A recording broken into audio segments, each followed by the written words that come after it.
To finish the day, in order to truly experience what harmonizing product, nature, and life means, we will loop the loop, in fact, and finish with another next-generation materials approach totally inspired by life. Fungi and their root systems have been used for 1,000 years in medicine, nutrition, and many other areas. Today, we are giving them a new lease of life, and they become key ingredients in novel materials for life science, healthcare, manufacturing, infrastructure, food science, and nutrition. Please give a warm welcome to Valerie La Saponara, a tenured professor and vice chair of undergraduate studies of mechanical and aerospace engineering at the University of California, Davis, which I know well. She has dedicated most of her career to studying fossil-based materials and structures for aerospace, civil, naval, and wind energy applications. She received a career award from the US National Science Foundation, the most prestigious award granted to a junior faculty for promise in research and education. And with the talk today, we have Reza, who will accompany her. Thank you, Valeria. The floor is yours. Thank you. The clicker here. And you get my name right. Doesn't happen often. Hello, everybody. Thank you for being here. I'm Valerie La Saponara. I am a professor from University of California, Davis here in the United States. And my co-author is Dr. Reza Sadeghi from Biovia.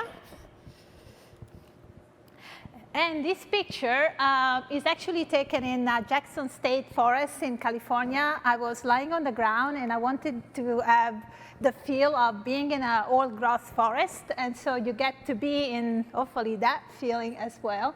We're going to talk about powering the world with science and fungi. So I see fungi as a very good interconnecting topic for the three themes of this year's conference. It connects health for life, industry for life, planet with life, and we'll talk and give you an overview of how all these topics are interconnected. Fungi are really, really old, over 2 billion years old, and they've been found on fossils in South Africa.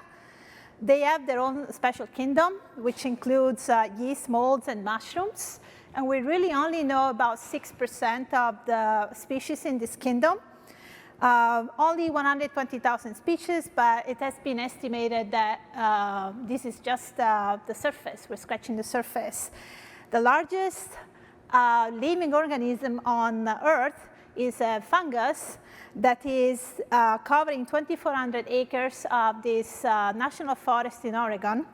And I have to say that the person that decided the name of this forest, Malheur, probably knew that there was something going wrong, because this is actually a pathogen that is killing the forest. And it could also be one of the oldest living organisms on Earth.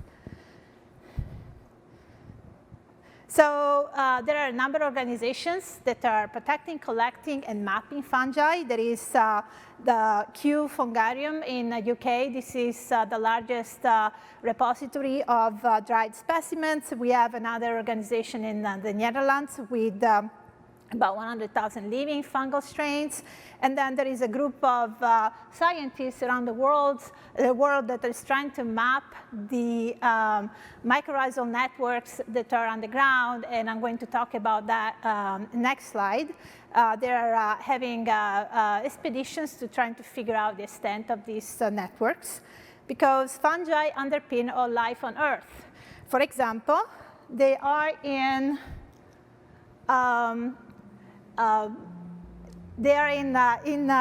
relationships with plants and trees. You will understand the music later on. They're in partnership where they collect the carbon from the plants and trees and they store it in the soil. So they're actually really locking carbon in the soil. They are different types of chemistries depending on the latitude. They have different abilities to sequester carbon.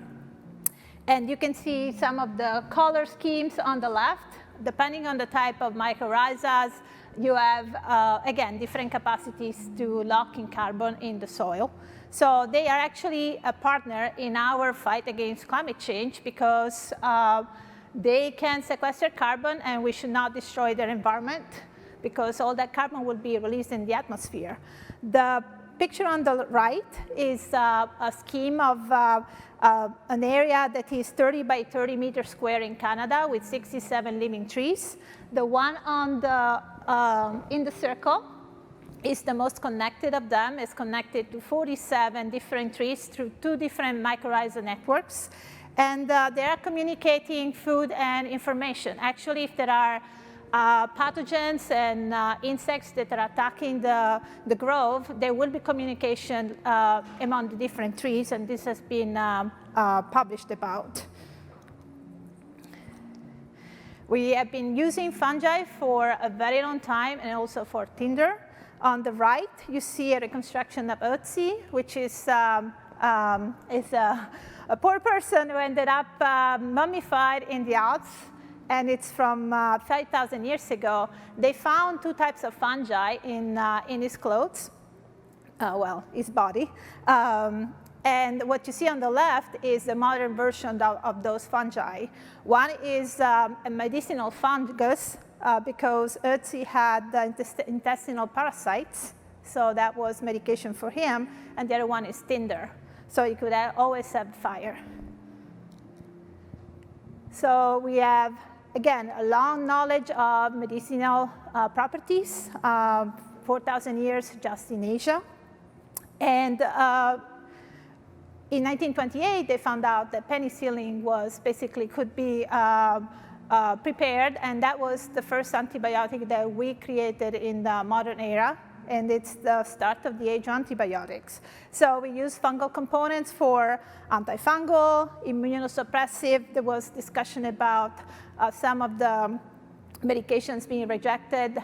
So there are some medications that prevent rejection of organ transplanted, antibiotic, anti-diabetic, anti-cancer, and so on. And what you're seeing here is an old Ganoderma mushroom. When they become old, they're basically very hard, like stone, so I could lift it. That's my finger. And so this is one of the types of medicinal mushrooms. So fungi can definitely cure us, but they can also harm us, and pretty bad. So we are surrounded by pathogens. The ones for humans are in the hundreds, few hundreds, and the World Health Organization labeled 19 of them as being pretty critical for our health.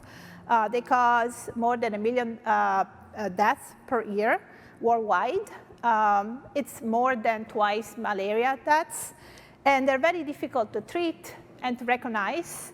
They typically affect immunocompromised people, and we don't really have a lot of weapons against them. There are very few antifungal options out there right now, and the problem is that a lot of these pathogens are becoming resistant to antifungal treatments. And that's a problem in general with antimicrobial resistance. We see it in antibiotics for human treatment, for medicine, for animals, as well as for plants. And in fact, we have problems with our food supply because we also have fungal pathogens for against plants, and they are a lot more numerous. There has been an estimate that we lose 40%, up to 40% of our crop to fungal pathogens worldwide. And this is really an effect of monoculture and having invasive agriculture. We're also spreading pathogens from continent to no continent because we have globalization and we trade across different countries.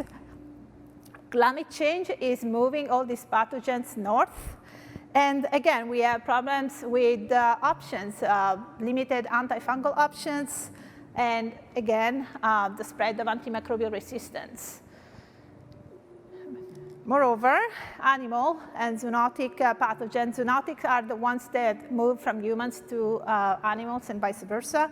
These affect every species. This is a pretty sad sketch because actually, if you see the brown over there, those are extinct species of amphibians. There is a very deadly pathogen that's moving across the continents because people want to have exotic frogs in their aquarium or in their museums. And so these particular pathogen is really killing and exterminating species.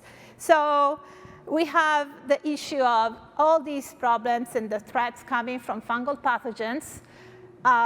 There is a lot of good stuff in fungi in general, but we cannot really deal with fungi without understanding that they still underpin all life on Earth. And if we decide to wipe the fungal pathogens away from our existence, we don't know the ramifications because we do not know the food chain and how everything is connected.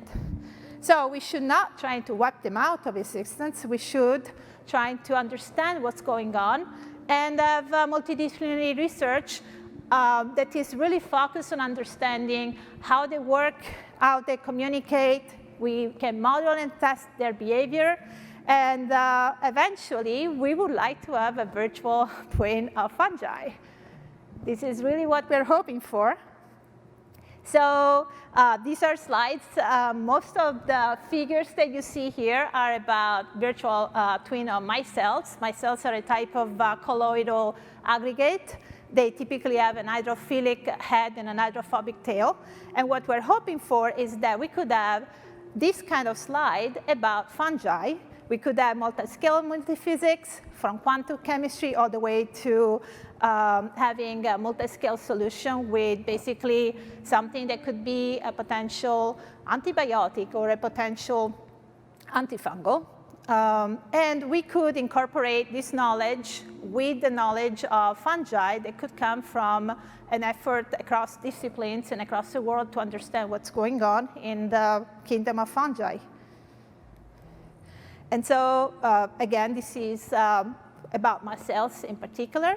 But the interesting thing about micelles is they're a type of colloid. And we could actually use the chemistry and design capabilities of micelles to look at remediation, bioremediation. So fungal bioremediation. So we have noticed, and this work is, a lot of the work has happened actually in the 90s, we can remediate all kinds of toxins with fungi. We can start from the least harmful one, into quotes, plastics. This is very recent. The photo on the left is actually polypropylene that has been attacked by fungi. And this has happened in a laboratory in Australia. They were able to use fungi from their backyards to degrade 90% of polypropylene in a very, about a month. But the thing I'm more interested in is actually the toxins that we have released in our environment through human activities. DDT. I had a reviewer who never heard about DDT because he was too young. And it's a horrible pesticide. We have been able to show, researchers have been able to show that you can remediate DDT, other pesticides. PCB stands for polychlorinated biphenyl, horrible thing that they use in transformers, now illegal. Antibiotics. If we have too many antibiotics, we have genes and bacteria that become antibiotic resistant, so we need to remove them from the water supply and from the soils. Explosives, radioactive soils, heavy metal, crude oil. So the photo in the center, it's my experiment on antibiotic. I have a very rigorous experiment, but I just had a bottle of amoxicillin antibiotic, and my daughter is allergic to, and I said, hey, I want to see what happens if I feed it to my mushroom. And he loved it. So this was just to, and then I go around with this bag and basically say, you can just use reishi, which is a medicinal but also edible mushroom, to break down amoxicillin so it's removed from the water supply and the soil.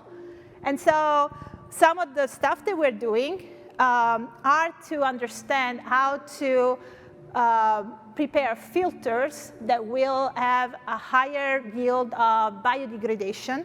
And colloids in soils are a good way to transport these chemicals to make the remediation more effective.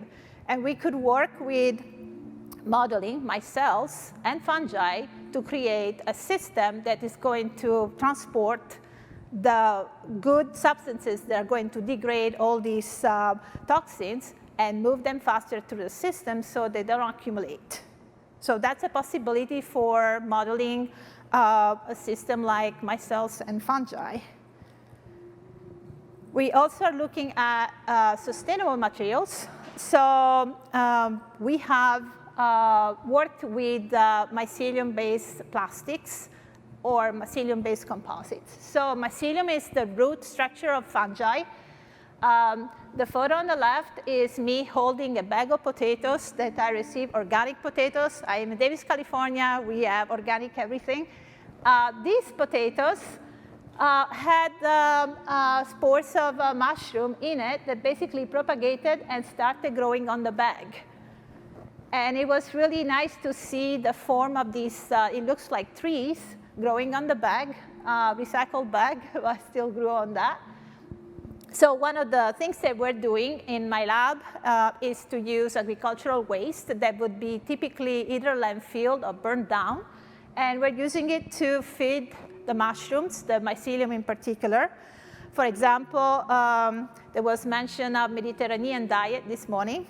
And I can say the mushrooms like it too, because I'm feeding fava beans, which is not what you typically feed to a mushroom. But what I found out is the mycelium liked fava pods on my dinner. And because in Italy we eat fava beans all the time, I actually grew fava beans. And that's me on the right, harvesting fava beans 3 weeks ago in the sun. So I collected a group of students, and the next time the students were like, no, we're done, 5 hours in the sun, that's enough. So I collect my friends, and what we're doing is harvesting fava beans, fava plants, eating the fava beans, and then the rest is dried as biomass that is very rich in nitrogen. So mycelium really likes a combination of nitrogen and carbon. And it has taken me about 2.5 years to find that combination by trial and error and a lot of testing. And so that's where I hope that modeling can cut down that time, because we really want to try to get a lot of traction on this work on bioremediation and plastics and trying to get it to the mainstream. The picture on the center is oyster mycelium and mushroom. If you leave it in air outside a bag, it will start mushrooming it, and it looks basically like dead coral, but it's not dead. It's the mushroom growing from that biomass. And I say that it's Mediterranean diet because it's beans, nuts, and coffee, plenty of coffee, because we need to give coffees to these poor mushrooms as well. There are plenty of examples of bio-based mycelium composites. The one on the left is a sculpture of mycelium blocks by Ecovative. Ecovative is the front runner company. They started working on foams based on mycelium basically 15 years ago, and they had this sculpture at the MoMA. The picture on the right is now Dr. Elsaker from a university in Belgium. She's doing a lot of work on bringing some of this technology to the market and make it as open source as possible. There is a lot of proprietary stuff that has been developed by Ecovative, and you kind of had to learn how to do it on your own because they will not release information until the patents have expired.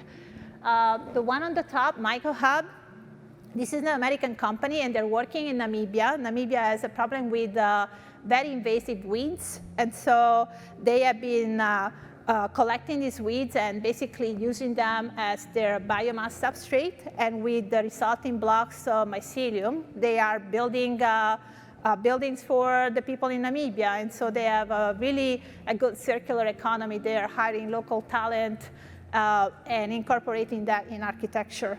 The lower photo, it's me and my students. We actually built a biodegradable wind turbine blade with bamboo and mycelium.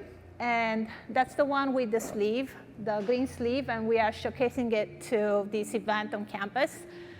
This is for 400 watts. We're scaling up to 1 kilowatt. So it's a very exciting world. I am an aerospace engineer by training, and this is when I first heard the word mycelium network. It was Star Trek Discovery. They use it for jumping from universe to universe. They have, their engineer is Paul Stamets, and it took me until 2020, 2021 to find out that there was a real person called Paul Stamets, who was famous because he has established this knowledge of fungi. He's making it a lot more mainstream. And he was also one of the protagonists of this movie called Fantastic Fungi on Netflix. And so there are the two of them together. So the music you're hearing, it's produced by oyster mushroom. So this is artist Tosca Terran.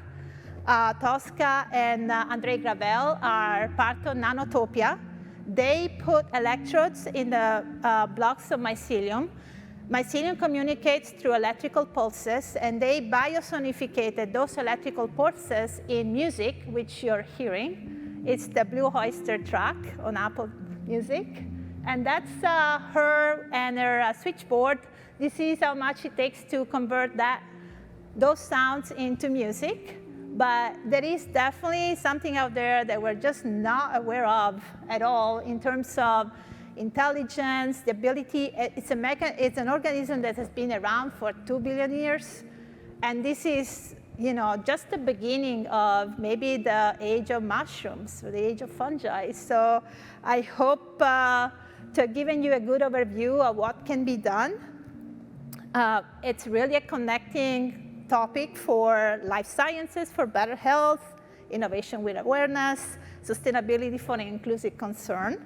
And I'm particularly very excited. Every time I talk with people, I can show them. If we do a Zoom talk, I have boxes and boxes of this stuff in my office at home, because I cannot leave it in the office. I need to know if it's growing, it's not growing. And it's really, I talk with I live in a garden community. I'm lucky enough to live in a garden community, and I was talking with the person who basically takes care of 70 acres of beautiful fruit trees, and I was showing him the bag with the mushroom and amoxicillin. And he said, when you were talking with me earlier, I didn't understand, but now I can see the effect of degradation by mushrooms and fungi, and what can it do? If we work together, we have the modeling capability, the experiments. There would be no way to do this without actually experiments. And so I hope I gave you a good overview. I would like to thank all the research collaborators. We have funding from seed grants as well as Dassault Systèmes. I'm very grateful for this invitation to talk here, and thank you for listening.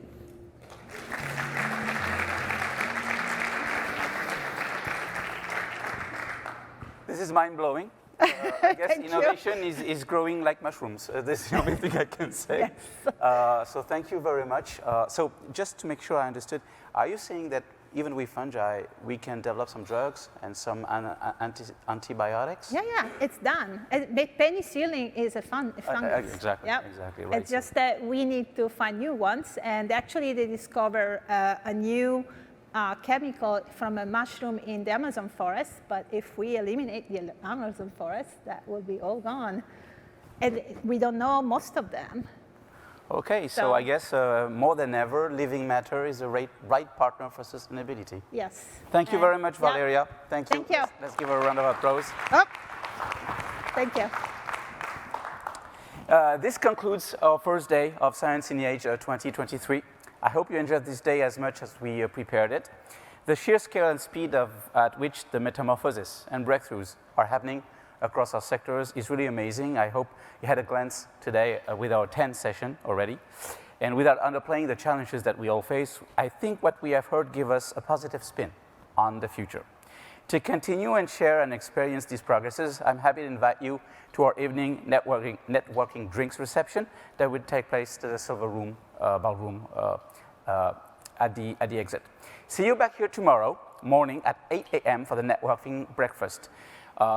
We will kick the plenaries at 9:30, following up with nutrition, food science, and healthcare, and doing the segue to the symposium on the virtual twin of human for life science, healthcare, and medical practice. Have a nice evening. Thank you very much.